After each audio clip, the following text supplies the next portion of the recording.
ড্রামার শুরুতেই আমাদের ১২ বছর আগের সিন দেখানো হয়, যেখানে আমরা ডিএনএক্স নামের একটি গ্রুপকে দেখতে পাই। তারা সবাই অনেক সুন্দরভাবে পারফরমেন্স করছিল। তাদের ফ্যান্সরাও তাদের উৎসাহ দিচ্ছিল। তখনই এখানে এন্ট্রি হয় আমাদের নায়িকা, যার নাম ছিল দারিম।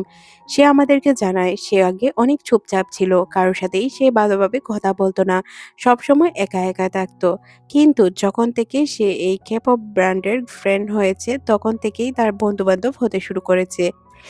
এই ব্র্যান্ডের একজনের নাম লিচেন, যার ভক্ত আমি আর আমার বান্ধবীরা।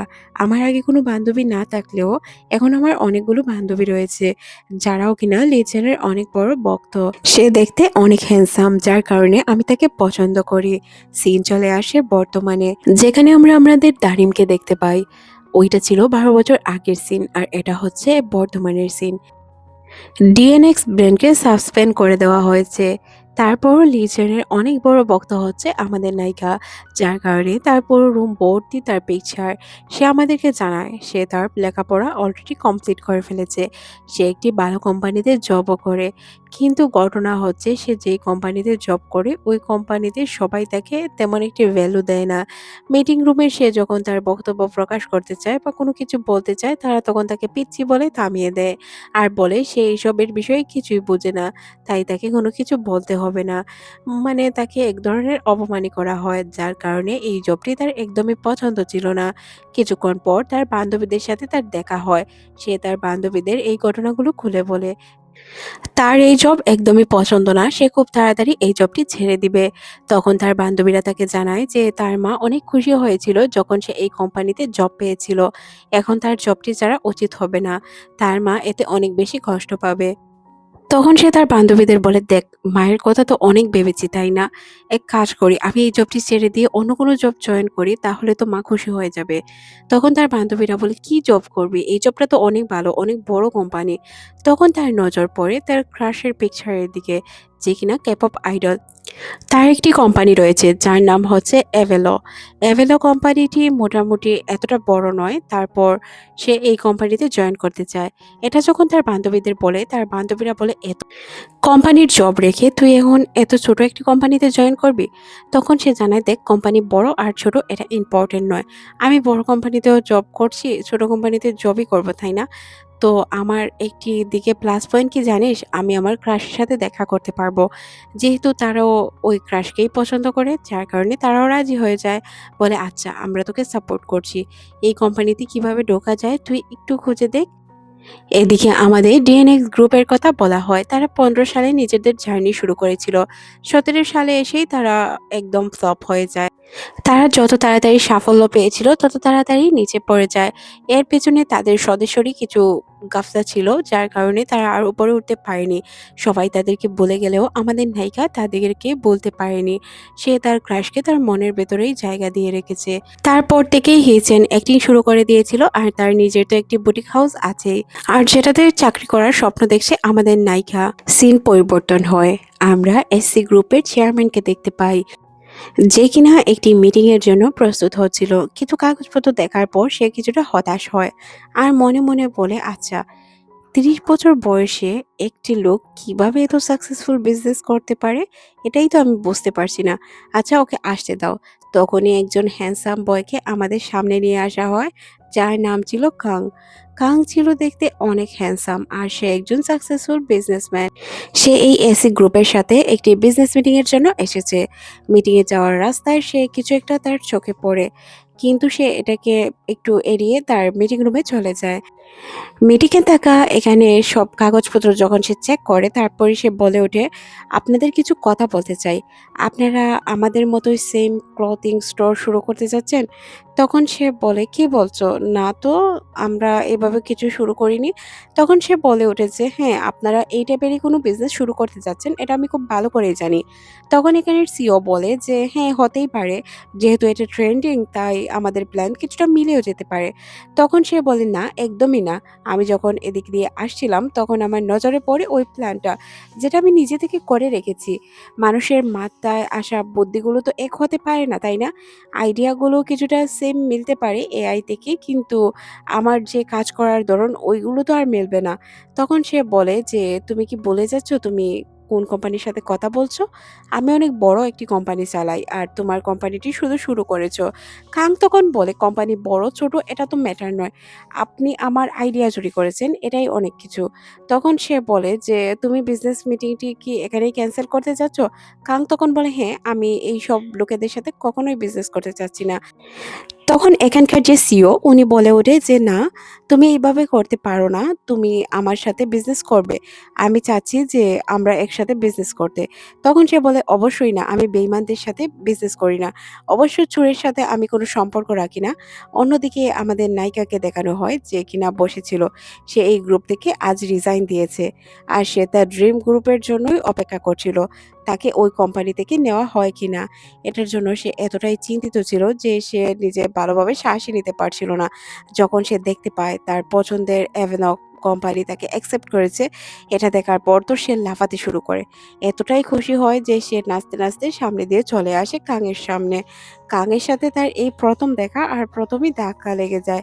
তখন আমাদের নায়িকা তাকে সরি বলে এখান থেকে নাচতে নাচতে চলে যায়। খাং বেচারা মনে মনে ভাবছিল, এ কেমন মেয়ে, এই গ্রুপের সবাই কি পাগল? তখন সে তার অ্যাসিস্ট্যান্টকে বলে, এ মেয়ে কি পাগল? তখন তার অ্যাসিস্ট্যান্ট বলে, না, এমনটা তো হতে পারে না, হতেও পারে, আচ্ছা বাদ দিন, আপনার শার্টে ওর মেকআপ লেগে আছে। এটা দেখে তো কাং অনেক বিরক্ত হয়, তার অনেক খারাপ লাগে যে কে এই মেয়ে যে এইভাবে পাগলের মতো ডান্স করছে, কোনো কথা নেই বার্তা নেই। সে যখন বাহির দিয়ে যাচ্ছিল তখন সে আবারও আমাদের নায়িকাকে দেখতে পায় যে কিনা ডান্সই করছিল। তার এই ডান্সের নমুনা দেখে সে তো হাসতে শুরু করে। বাবারে বাবা, কোন পাগলের কাছ থেকে বেরিয়ে এলাম। তারপর সিন চলে আসে রাতের বেলায়, যেখানে আমরা আমাদের নায়িকাকে দেখতে পাই বান্ধবীদের সাথে ডান্স করছিল। আর এর বড় কারণ ছিল তার জব। জব হয়েছে, মেয়ে তো ডান্স করবেই, আর তাও আবার তার পছন্দের লোকের সাথে বা পছন্দের কোম্পানিতে। অন্যদিকে আমরা কাংকে দেখতে পাই যারাও কিনা এই ক্যাপপ আইডলটিকে নিয়েই কথা বলছিল। তাদের দুই বন্ধুর মাঝে কথা হচ্ছিল, কারণ ওই যে ক্যাপপ আইডলটি ছিল ওইটা তাদের ক্লাসমেট ছিল, তারা একসাথেই লেখাপড়া করে এসেছে। তখনই তার বন্ধুর নজর পড়ে মিমির দিকে, যে কিনা আমাদের নায়িকার বান্ধবী ছিল। তাকে দেখে সে তো ফিদা। ভাই, এত সুন্দর মেয়ে সে আগে কখনো দেখেনি। অন্যদিকে আমাদের নায়িকাকে দেখানো হয় যে কিনা তার আইডলকে দেখে তো মহা খুশি। দারিম তার বান্ধবীদের পাশে এসে বসে। তখন তারা ওই ছেলেটিকে লক্ষ্য করে। ছেলেটি তো তার বান্ধবীর উপর লাড্ডু ছিল, যার কারণে সেখানে এসে বসেছিল। সে তার বান্ধবীকে ম্যাজিক দেখানোর তালে লিচেনের পিকচারটি একদম ছিঁড়ে ফেলে দেয়। আর ছিঁড়ে সে হার্ট শেপ বানিয়ে দেখাতে শুরু করে লিচেনের পোস্টার ফেলেছে। তার তো অবস্থা খুবই খারাপ হবে, তাই না? তার বান্ধবীরা অবাক হয়ে তার দিকে তাকিয়ে থাকে। দারিম তো এখন একে মেরেই ফেলবে। দারিম তার দিকে তাকায়, ছেলেও অবস্থাটা বুঝতে পারে, যার কারণে সে এখান থেকে বলে যে আচ্ছা, আমার বন্ধু ডাকছে, আমি আসি। এই কথা বলে সে এখান থেকে তার বন্ধুর কাছে গিয়ে বসে। এদিকে দারিমের অবস্থা ভাই একদমই খারাপ। সে বলে, পুরো দিন তো মোটামুটি ভালোই যাচ্ছিল, এই ছেলেটা এসে পুরো দিনটাই আমার নষ্ট করে দিল। ওভার ড্রিঙ্ক করতে শুরু করে সে, আর পোস্টারটি জোড়া লাগানোর চেষ্টা করে। অন্যদিকে আমরা ওই দুই বন্ধুকে দেখতে পাই যে কিনা বলছিল, আচ্ছা, লিজিয়ানের উপর মেয়েরা কেন এত লাড্ডু হয়? সে তো স্কুল লাইফে লুজার ছিল, দারিম কথাটি শুনতে পায়। আর যেহেতু লি চ্যানের বিষয়ে কথা বলেছে, দারিমকে তো আর আটকানো সম্ভব নয়। সে আইস বল নিয়ে ওই ছেলেটির দিকে যেতে শুরু করে আর তাকে বলে, তার মানে তুমিই আমার ক্রাশকে বুলি করতে? আমি বুঝতে পারছি যে তুমি স্কুল লাইফে তাকে বুলি করতে। একথা বলেই সে আইস বলটি ছুঁড়ে মারে, ছেলেটি তো সরে যায় আর আমাদের নায়ক যে কিনা বসেছিল ওই পাশে তার গালে গিয়ে লাগে। তার তো অবস্থা খুবই খারাপ, নাক দিয়ে রক্ত বের হতে শুরু করে, যেটা দেখে আমাদের নায়িকা আবার একদম বেহুশ। সে কি বলবে কিছুই বুঝতে পারে না। তার বান্ধবীরা তো তার অন্যায়ের জন্য ওই ছেলেটির কাছে মাফ চায়, বলতে কংয়ের কাছে তারা গিয়ে মাফ চাইতে শুরু করলে আমাদের নায়িকা তো তার কাছে ক্ষমা চায় না, বলে তোমার বন্ধু আমার ক্রাশকে অপমান করেছে, তোমাকে তো আমি ছাড়বো না। এদিকে কংয়ের তো মনে পড়ে যায় মেয়েটির সাথে তো তার আগেও দেখা হয়েছিল। তখন সে বুঝতে পারে ওই অফিসে দেখা হয়েছিল। তার বান্ধবীরা তাকে মারতে মারতে তার পা পর্যন্ত ফেলে দেয়। এখানে লোক তাদেরকে দেখে কিছুটা উল্টাপাল্টা মনে করতে থাকে, মনে করছিল যে এই ছেলেগুলো ওই মেয়েটিকে বলি করছে, কিন্তু ঘটনা তো তারা জানে না, যার কারণে আমাদের নায়ক তার হাত ছাড়িয়ে ফেলে। কিছুক্ষণের মধ্যেই সে তার পায়ে পড়ে যায়। আর এই পায়ে পড়া অবস্থায় দেখে তো মানুষ আরো তাদেরকে খারাপ ভাবতে শুরু করে। আমাদের নায়িকা ইচ্ছে করে কিন্তু তার পায়ে পড়েনি, তার বান্ধবীদের কারণে তাকে পড়তে করতে হয়েছে। লাস্ট পর্যন্ত তার বান্ধবীরা তাকে তার রুমে নিয়ে যায় আর শুইয়ে দেয়। সিন পরিবর্তন হয় পরদিন সকালে, যেখানে আমরা দারিমকে দেখতে পাই। সে তার অফিসে চলে আসে। অফিসে এসে তার ২ জন কলিগের সাথে তার পরিচয় হয়। একজনের নাম ছিল পার্ক আর অন্যজনের নাম ছিল ইয়ং। মেয়েটি জানায় তার নাম লি। তাদের সাথে তার পরিচয় পর্ব শেষ হয়। একে অপরের সাথে তারা অনেক ভালো বন্ধুত্ব জমিয়ে ফেলে এই কিছুক্ষণের মধ্যে। তারা অপেক্ষা করছিল যে অফিস থেকে কেউ আসে কিনা। তখনই এখানের ম্যানেজার তাদের সামনে আসে আর তাদেরকে জানায় যে তাদেরকে সে অফিস ঘুরে ঘুরে দেখাবে। সবাই মিলে তারা অফিস ঘুরে ঘুরে দেখে। এখন ছিল তাদের বসের সাথে দেখা করার পালা। অফিস ঘোরার পর তারা যখন জানতে পারে যে আজই তারা বসের সাথে দেখা করবে, এটা শুনে ভাই আমাদের তামিনের অবস্থা তো একদমই খারাপ হয়ে যায়। আপনারা তো বুঝতেই পারছেন, তাই না? কারণ সে তো এসেছে তার ক্রাশের জন্য। আর তার ক্রাশকে এটাও তো আপনারা বুঝতেই পারছেন। সে তো ভাবছিল যে লিয়ানের সাথে তার দেখা হবে। কিন্তু সে তো জানতো না যে এখানের বসকে। খুবই নার্ভাস ফিল করছিল সে। তখন তার মনে পড়ে যায় যে তার বান্ধবীরা তো তাকে বলেছিল যে সে যখন নার্ভাস ফিল করবে তখন যাতে সে ওই ট্যাবলেটটি খেয়ে ফেলে। তারা একটি বল টাইপের কিছু তাকে দিয়েছিল। আর সে প্র্যাকটিস করেছিল যে লিয়ানের সামনে গিয়ে সে কিভাবে কথা বলবে। ওই বলটি সে মনে মনে সিদ্ধান্ত নেয় তার মুখে ঢুকিয়ে ফেলবে, তাহলে তার কথা বলতে সুবিধা হবে। কথা অনুযায়ী বলটি সে মুখের ভিতরে নেয় আর ওই জায়গা মতো প্রবেশ করে। সবাই যখন তার সাথে হাত মেলানো কমপ্লিট করে তখন তার সামনে যায় আমাদের কং। কংকে দেখে তো সে অবাক, হাত মেলায় উপরের দিকে তাকায়। তাকিয়ে সে বুঝতেই পারছিল না যে এটা কে? আমি তো লিয়ানের সাথে দেখা করতে এসেছি। আমি তো লিয়ানের কোম্পানি জয়েন করলাম। তাহলে এই লোকটিকে? আর এই লোকটি তো ওই লোকটি যার সাথে আমার কাল রাত এত বড় একটি ঘটনা ঘটেছে। আমাদের নায়ক তো ভাই কিছুই বলে না। সে তার সাথে নরমালি হাত মেলানোর চেষ্টা করছিল। কারণ সে এত কিছু খোঁজে না। তার পার্সোনাল আর প্রফেশনাল ২ টাকে আলাদাই রাখে। আমাদের নায়িকা ভালোভাবে নিজের নামটাই বলতে পারছিল না। আমাদের নায়ক তখন বলে ওঠে, "ও আচ্ছা, তোমার নাম আমি বুঝতে পেরেছি। তোমরা ঠিকমতো কাজ করো। আর তোমাদের কাজটাকেই আমি প্রায়োরিটি দেব।" এদিকে আমাদের নায়িকার নজর পড়ে যায় তার ক্রাশের পিকচারের দিকে। সে তো ওই পিকচারের দিকেই তাকিয়ে থাকে। কং লক্ষ্য করে এই মেয়েটি কেমন আচরণ করছে।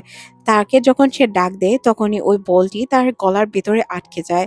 গলার ভিতরে বল আটকেছে, এখন সে কি করবে? কোনোভাবেই বাইর করা সম্ভব হচ্ছিল না।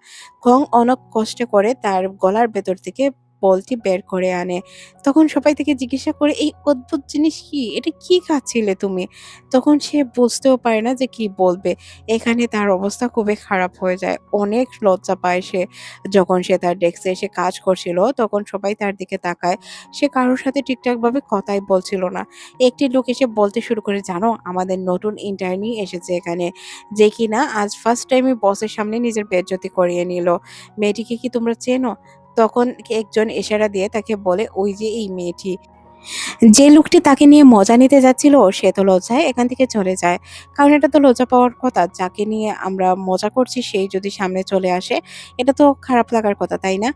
তখন তাদের ওই যে আশেপাশের যে লোকগুলো ছিল বা তার কলিগ তাদের সাথে তার কথা হয়। সে জিজ্ঞাসা করে, "এটা কি লিয়ানের কোম্পানি নয়?" তখন তারা জানায়, "হ্যাঁ, এটা লিয়ানের কোম্পানি। কিন্তু এখন তিনি এখানের সিইও নয়। উনার বন্ধু এখন সিইও।" বিষয়গুলো সে তার বান্ধবীদের জানায়। তার বান্ধবীরাও তো অনেক আপসেট হয়ে যায়, কারণ তার তার যা প্ল্যানিং ছিল কোনো কিছুই সে সাকসেসফুলি করতে পারেনি। অন্যদিকে আমরা আমাদের কংকে আজ যে ৩ জন জয়েন করেছে তাদের কাগজপত্রগুলো সবকিছু সে চেক করছিল। এক পর্যায়ে সে দেখতে পায় যে আমাদের নায়িকা দারিম, সে তো অনেক ট্যালেন্টেড। সে তো অনেক বড় কোম্পানিতে চাইলেই চাকরি করতে পারতো। সে যেহেতু এখানে এসেছে তার মানে তার মাথায় হয়তো কোনো প্ল্যান চলছে। আর সে কি ওই কোম্পানির লোক যে কোম্পানিতে তাকে আমি দেখেছিলাম? পরের সিন চলে যায় একটি পার্টিতে, যেখানে আমরা এসি কোম্পানির সিইও কে দেখতে পাই। তিনি তার ফ্যাশন কোম্পানি সম্পর্কে কিছু তথ্য সবাইকে দেন, যে তাদের এটা নতুন লঞ্চ। তখন কং তাকে বলে, "হ্যাঁ, আপনার সম্পর্কে আমি খুব ভালো করেই জানি। আপনি কিভাবে অন্যের কোম্পানিতে আপনার জাসুস ছেড়ে দেন আর অন্য কোম্পানির তথ্য চুরি করে নিজেকে সাকসেসফুল বিজনেসম্যান হিসেবে প্রমাণ করেন।" তখন সে বলে, "ও আচ্ছা, তাহলে তুমি এই বিষয়ে জানো? তাহলে নিজে সতর্ক থাকো।" তারপর সে যখন এখান থেকে যাচ্ছিল তখন একজন রিপোর্টার তাকে বলে যে, "আমি আপনার ইন্টারভিউ নিতে চাই।" তখন সে জানায় যে এখন সে ইন্টারভিউ দিতে প্রস্তুত নয়। এখন ফাইনালি আমাদের পরিচয় করিয়ে দেওয়া হয় লিয়ানের সাথে। যে কিনা এসে কংয়ের সাথে ফ্ল্যাটিং করতে শুরু করে দেয়। কং তখন বলে, তোমার ফ্ল্যাটিং বন্ধ করো, মানুষ এখানে আমাদের সন্দেহ করতে পারে। এখানে আমরা বুঝতে পারি যে তারা আসলে স্কুল থেকেই দুইজন ভালো বন্ধু ছিল, যার কারণেই লি চ্যাং তার সাথে ফ্ল্যাটিং করত। তারা দুইজন যখন বসে তাদের বিজনেস নিয়ে কথা বলছিল, তখন দূর থেকে ওই রিপোর্টারটি তাদেরকে লক্ষ্য করে। তাদেরকে দেখে মনে হচ্ছিল যে তারা লাভার্স। সিন চলে আসে পরদিন সকালে আমাদের নায়িকার কাছে, যে কিনা তার পছন্দ সহিত কাজ করছিল। সে ভাবছিল, আজ থেকে আমি সব কাজ সুন্দরভাবে গুছিয়ে করব, আর বসের সামনে একদমই আসা যাবে না। লিফটে যখন সে কাপড় নিয়ে ঢুকছিল তখন সে বলছিল, অবশ্যই বস থেকে দূরে থাকতে হবে, না হয় আমি ভালোভাবে কাজ করতে পারবো না। উল্টো দিক থেকে কন এইসব শুনতে পায় আর বুঝতেও পারে না আসলে খেয়ে এইসব তার সম্পর্কে উল্টাপাল্টা বলছিল। সিন চলে আসে তাদের অফিস পার্টিতে। অফিসের সবাই মিলে আজ ড্রিঙ্ক করবে, এটাই ছিল তাদের কথা। সবাই ইচ্ছে মতো ড্রিঙ্ক করছিল। আমাদের দামিন এতটাই ড্রিঙ্ক করে যে সে উল্টাপাল্টা আচরণ করছিল। কোকের বোতল সে খুব তাড়াতাড়ি খুলতে পারছিল। আর এটা দেখে সবাই অবাক হয়। এত ড্রিঙ্ক করা দেখে কন মনে মনে ভাবে, এই মেয়ে না জানি কি করে বসে। একজন এমপ্লয় তাকে বোটকা দিতে যাচ্ছিল, তখন সে তাকে ডেকে নিয়ে আসে আর বলে, তুমি আমার কাছে আসো, আমার কাছ থেকে নাও। তারপর সে তাকে কিছু কম পরিমাণের ভোটকা দেয়। সে খুব ভালো করেই জানে সে অনেক বেশি ড্রিঙ্ক করে ফেলেছে। এখন যদি সে আবারও করে তাহলে তার প্রবলেম হতে পারে। অতিরিক্ত ড্রিঙ্ক করার ফলে তার মাথা তেমন চলছিল না। সে অফিসে চলে আসে লিয়ানের একটি পিকচার ক্লিক করার জন্য। তখনই এখানে আবার খান চলে আসে। কেন এসে তাকে জিজ্ঞাসা করে সে এখানে কি করছে। তখন সে জানায় সে একটি জরুরি কাজে এসেছিল। কেন তো তাকে এমনিতেই সন্দেহ করত। সে তো তাকে এসি গ্রুপের জাসুস হিসাবে চিনতো, তাই তাকে সে সন্দেহ করে বসে। জিজ্ঞাসা করছিল কি জরুরি কাজ, তখনই সে বেহুশ হয়ে যায়। তারপর সে তাকে এখানে শুইয়ে তার মতো করে কাজ করতে শুরু করে। সিসি ক্যামেরায় সে একটি জিনিস ভালোভাবে দেখতে পায়, সে শুধু এই জায়গাটির সামনে এসে দাঁড়ায়, ওই পিকচারগুলোর সামনে, তাছাড়া আর কিছুই না। পরদিন সকালে যখন তার চোখ খুলে তখন সে নিজেকে অফিসে দেখে তো অবাক হয়ে যায়। তারপর সে তার বান্ধবীকে দিয়ে কিছু কাপড় নিয়ে আসে। কাপড়গুলো পরে সে এমনভাবে অফিসের লিফটে পৌঁছায় যাতে তাকে দেখে কেউ বুঝতেই না পারে যে সে অফিসেই ছিল। তাকে দেখে আসলেই কেউ বুঝতে পারে না যে সারা রাত সে অফিসেই কাটিয়েছে। তারপর সে তার কাজের জায়গায় চলে যায়, তার কলিগসদের সাথে ভালোভাবে কথা বলে। তার কলিগসরা সবাই তো তাকে একদম ভালোভাবে ট্রিট করছিল। সবাই তাকে বলছিল যে রাতের বেলায় সে সবাইকে অনেক এন্টারটেইন করেছে। সে তো একদম হিরো। তার তো মনেই পড়ছিল না যে সে কি করেছে। কেন যখন তার দিকে অদ্ভুতভাবে তাকায় তখন তো সে আরো অবাক হয়ে যায়, বুঝতেই পারছিল না যে কাল রাতে সে কি এমন ঘটিয়েছে। কিছুক্ষণ পর সে তার কলিগদের কাছ থেকে জানতে পারে যে সে যখন এখান থেকে চলে আসে তখন তাদের সাথে জয়েন করেছিল লিয়ান। লিয়ানের কথা শুনে তো তার অবস্থা খারাপ হয়ে যায়। সে বুঝতে পারে যে কত বড় ভুল সে করেছে, কারণ লিয়ানের জন্যই সে এই কোম্পানিতে জয়েন করেছে। তার ক্রাশ হচ্ছে লিয়ান। এখন যখন ওই পার্টিতে লিয়ান ছিল, আবার সে ওই জায়গা থেকে চলে এসেছিল, এইসব ভাবার পর তার তো অনেক খারাপ লাগতে শুরু করে। মন খারাপ করে সে যখন লিফটের সামনে দিয়ে যাচ্ছিল তখন তার খ্যানের সাথে দেখা হয়ে যায়। খ্যান তাকে জিজ্ঞাসা করে যে কাল রাতের কথা কি তোমার মনে আছে। সে তখন তার কাছে ক্ষমা চায়, বলে আর কখনোই এমন ভুল হবে না। সে পকেট থেকে ফোন বের করতে যায়, তখনই তার ওয়ালেটটি নিচে পড়ে যায়। খেন বিষয়টি লক্ষ্য করে তাকে পেছন থেকে ডাকতে শুরু করে। সে ভাবছিল কেন হয়তো তাকে আবার কিছু বলবে, এই জন্য সে লিফটের দিকে যেতে শুরু করে। লিফট খোলার পরই সে দেখতে পায় তার সামনে তার এত বছর যাবৎ না দেখা ক্রাশ লিয়ান। তাকে দেখে সে তো অবাক হয়ে তাকিয়ে থাকে। এই দুজনের তাকানোর মধ্যে দিয়েই এই পার্টটি শেষ করে দেওয়া হয়। আর হ্যাঁ, আপনাদেরকে বলে রাখি, এখন থেকে আমি চেষ্টা করব রেগুলার ভিডিও আপলোড করার। ততক্ষণ পর্যন্ত ভালো থাকুন। আল্লাহ হাফেজ।